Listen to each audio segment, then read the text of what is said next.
В енергийната сфера Турция най-вече се интересува от газ и електричество, защото именно тези ресурси са по-критични за нас. Ние ще инвестираме все повече и повече в инфраструктурата, защото консумацията расте непрекъснато, търсенето расте, популацията в Турция расте, икономиката се развива и според държавни проучвания до 2023 година Турция ще стане една от най-развитите икономики в света.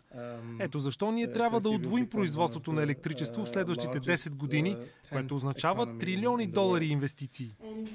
Какви са вашите очаквания от бизнес форума за Югоизточна Европа?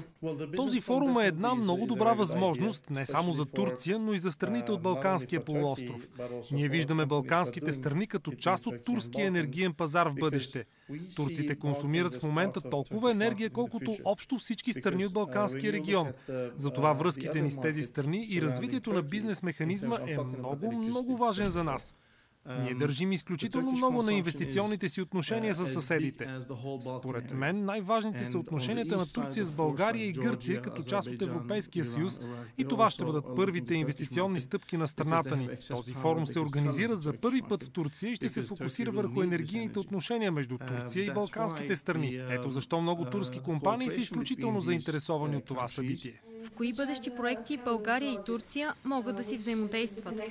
Аз виждам България като част от бъдещите енергийни проекти на Турция. Според мен в един момент няма да има никаква разлика дали ще инвестираме тук или в България, а дори Румъния, защото Турция е най-големият консуматор.